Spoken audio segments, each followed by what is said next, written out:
Bonjour, je suis Henri Kine. Voici Newsbulls sur UATV. Je sais que vous attendiez. Bienvenue dans l'émission. Aujourd'hui, dans cet épisode, l'assaut russe sous couvert de brouillard s'effondre, causant des pertes dévastatrices à l'armée de Poutine en une seule journée. Les soi-disant pourparlers de paix sont en suspens. Poutine présente la guerre en Ukraine, tandis que Trump se concentre sur la guerre en Iran. Zelensky renforce la coopération en matière de défense avec l'Europe, tandis que Trump est en colère contre ses alliés qui ne l'aident pas au Moyen-Orient. Un changement brutal de météo, combiné au lancement prévu de la campagne printemps-été, a poussé les troupes russes à intensifier leurs attaques dans les directions de Dobropili, Pokrovsk et Oulaïpol.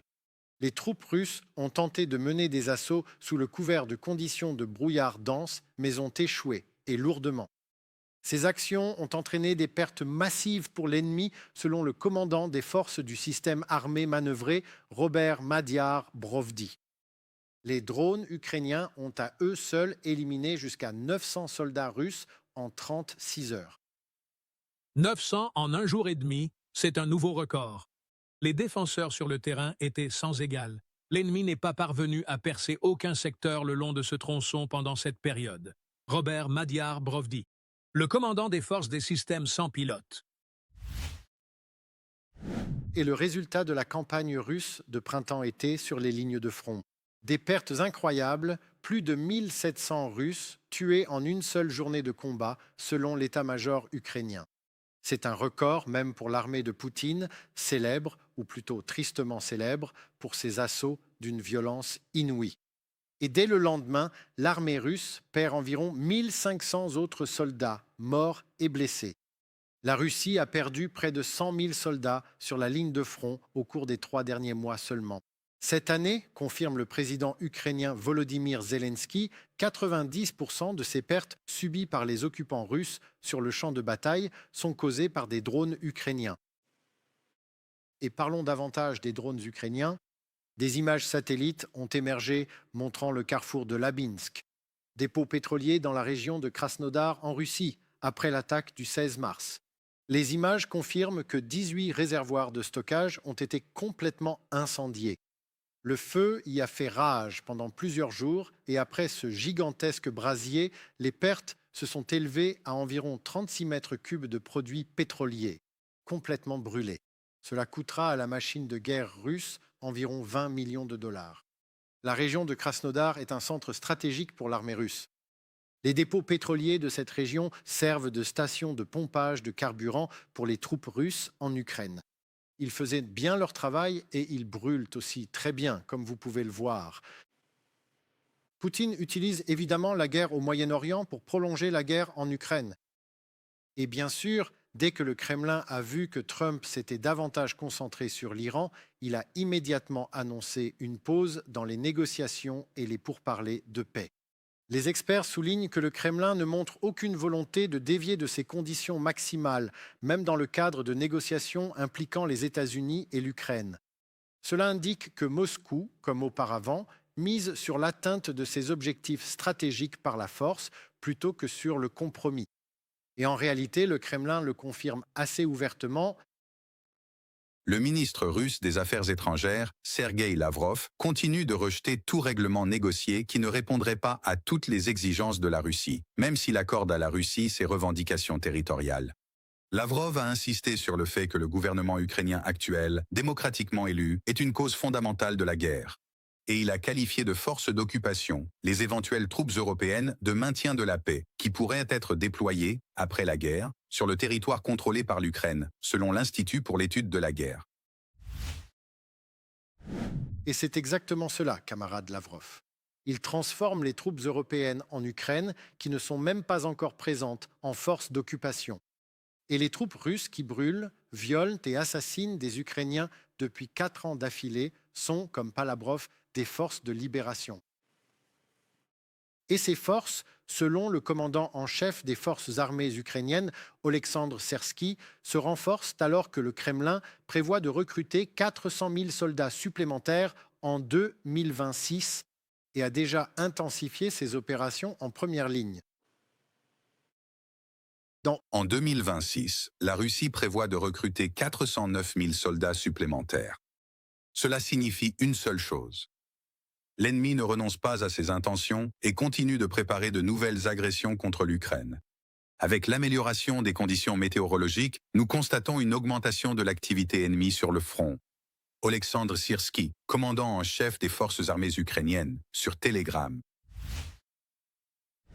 Zelensky a également déclaré qu'il pense que Donald Trump voulait mettre fin à la guerre en Ukraine, mais Zelensky ajoute que les États-Unis, le président et ses conseillers avaient choisi une stratégie dite de ne pas irriter le tsar russe. Selon des rapports médiatiques, Trump perd de l'intérêt pour les discussions sur un règlement pacifique de la guerre lancée par la Russie contre l'Ukraine, car il se concentre désormais sur l'Iran. Et la semaine dernière, le camp de Zelensky en Ukraine était prêt pour un nouveau cycle de négociations afin de mettre fin à la guerre. Mais le lieu et la date de la rencontre n'ont pas encore été convenus en raison des positions divergentes des États-Unis et de la Russie. Ou peut-être que la capitale iranienne, Téhéran, pourrait être un bon endroit pour se rencontrer et discuter. Comment mettre fin à la guerre en Ukraine alors que le blitzkrieg américain en Iran est terminé? Et c'est terminé. L'Amérique a gagné, n'est-ce pas? C'est un peu injuste. Vous savez, on gagne une guerre, mais ils n'ont pas le droit de faire ce qu'ils font. Zelensky est actuellement en tournée européenne pour renforcer les liens avec ses alliés. À Londres, le président ukrainien et le Premier ministre britannique, Keir Starmer, ont signé une déclaration historique établissant de facto une alliance de défense, le Royaume-Uni s'engageant à fournir 3 milliards de livres sterling d'aide militaire annuelle jusqu'en 2031. De plus, lors de la visite de Zelensky à Madrid, l'Espagne annonce un nouveau paquet d'aide militaire d'1 milliard d'euros pour l'Ukraine. Le président privilégie les visites dans les pays européens qui, récemment, ont, pour ainsi dire, été pris pour cible par Donald Trump. Les États-Unis. Le président américain a récemment exprimé une profonde déception face à la position prudente du Royaume-Uni concernant les États-Unis. Les opérations militaires au Moyen-Orient. Quant à l'Espagne, Trump a menacé de rompre tous les liens commerciaux après que Sanchez a refusé d'autoriser les États-Unis. Les forces d'utiliser les bases aériennes espagnoles pour des frappes contre l'Iran. Plus d'informations dans le reportage qui suit. Il s'agit de la 4e visite de Volodymyr Zelensky en Espagne depuis le début de l'invasion à grande échelle de l'Ukraine par la Russie. Le président ukrainien a commencé sa visite par une rencontre avec la direction du groupe espagnol Senior. Ce groupe a conclu 3 accords de coopération avec des fabricants d'armes ukrainiens. À la suite des discussions entre le président Zelensky et le Premier ministre espagnol Pedro Sanchez, les parties ont signé 5 accords de coopération dans les domaines de la défense et des finances, incluant le développement et la production conjointe de systèmes de défense intégrés.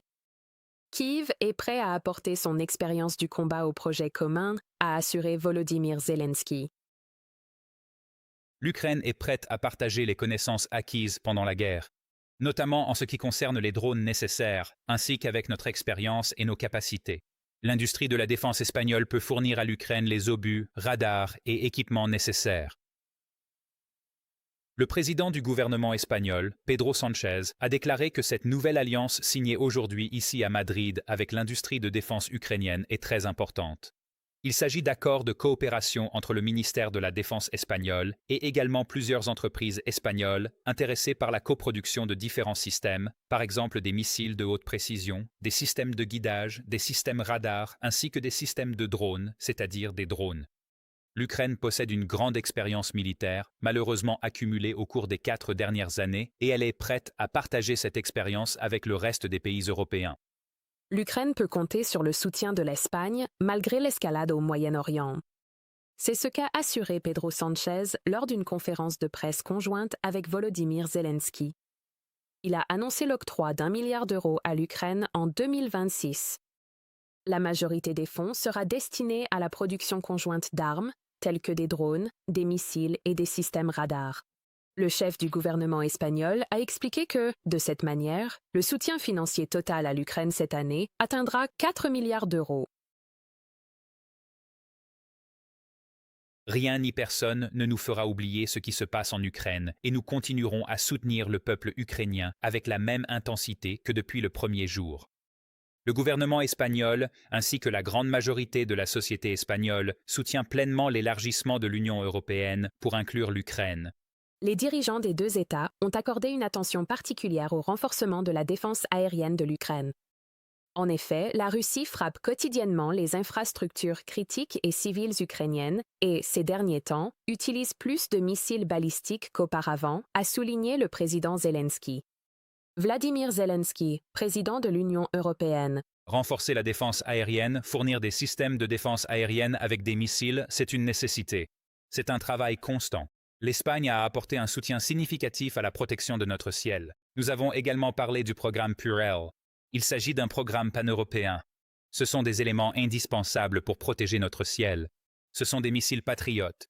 Nous travaillons activement à développer une production européenne forte de systèmes antibalistiques et je suis convaincu qu'il y aura des résultats dans ce domaine. Volodymyr Zelensky est arrivé en Espagne à la veille de la réunion du Conseil européen. À Bruxelles, il prévoit de discuter des prochaines étapes pour accorder à Kiev un prêt de 90 milliards d'euros.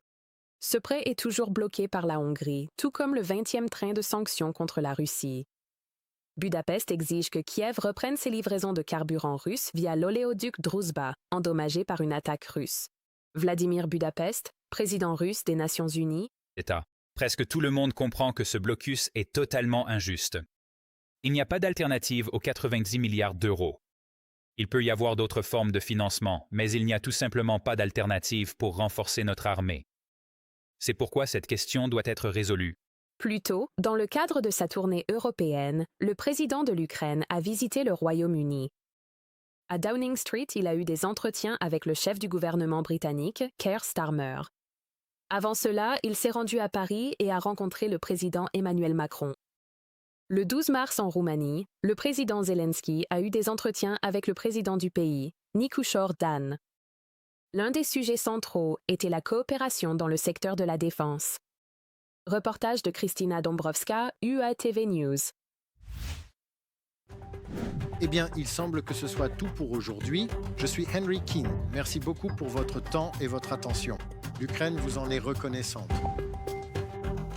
N'hésitez pas non plus à laisser un commentaire et un like, voire à vous abonner à notre chaîne. Alors, restez à l'écoute pour découvrir ce que demain nous réserve à tous. UATV sera là pour vous accompagner. Sur ce, avec la perspective ukrainienne, comme d'habitude, alors prenez soin de vous et restez connectés pour plus sur QNTV. À demain.